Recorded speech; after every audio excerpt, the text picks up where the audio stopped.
ঢাকার একটা prime location Aftabnagar, আর আফতাবনগরের মধ্যে এইচ ব্লকে পেছনে একটা প্রজেক্টে আপনারা শেয়ার কিনতে পারবেন একদম রিজনেবল প্রাইসে। 40% কম খরচে আপনারা একটা অ্যাপার্টমেন্টের মালিক হবেন। যাদের শখ আফতাবনগরে একটা অ্যাপার্টমেন্টের মালিক হওয়ার, অনেকেই চাকরি করেন, ব্যবসা করেন, যারা প্রবাসে আছেন, স্বল্প আয়ের মানুষ, তাদের জন্য লাক্সারিয়াস একটা অ্যাপার্টমেন্ট নিয়ে হাজির হয়েছেন ইঞ্জিনিয়ার ফারাবি মুন ভাই। আচ্ছা ভাই, কিভাবে এখানে একটা অ্যাপার্টমেন্ট পাওয়া সম্ভব, তাও আবার 40% কম খরচে? অ্যাকচুয়ালি আমরা যেটা জানি যে একটা ডেভেলপার কোম্পানি থেকে যখন কেউ ফ্ল্যাট পারচেস করতে যায়, তাকে একটা নির্দিষ্ট অ্যামাউন্টের টাকা দিয়ে তাকে বুকিং করতে হয়। এরপর হচ্ছে ইউটিলিটি এবং কার পার্কিং এর জন্য একটা এক্সট্রা টাকা দিতে হয়, জমি রেজিস্ট্রেশনের একটা এক্সট্রা খরচ দিতে হয়।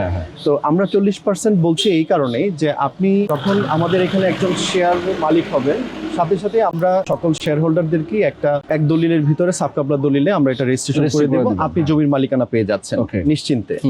তো এরপরে হচ্ছে পরবর্তী প্রসিডিউর হচ্ছে আমরা রাজুক থেকে প্ল্যান অ্যাপ্রুভাল করব, দেন হচ্ছে কনস্ট্রাকশন কাজ শুরু করব। তো আমরা যেটা অ্যাজাম্পশন দিচ্ছি যে একটা শেয়ার প্রাইস এবং হচ্ছে কনস্ট্রাকশন খরচ ইনক্লুডিং যদি আপনি কম্পেয়ার করেন একটা ডেভেলপারের সাথে, সেক্ষেত্রে প্রায় 40% খরচ কম হয়। ওকে, যদি কেউ আপনারা চান যে এটা একটু হিসাব নিকাশ ভালো মতো বুঝতে চাই, সেক্ষেত্রে সরাসরি আসবেন, স্ক্রিনে নাম্বার দেওয়া আছে, এই প্রজেক্টটা ভিজিট করবেন, দেখবেন, কথা বলবেন, আর একটা শেয়ার অবশ্যই বুকিং নিয়ে দেবেন।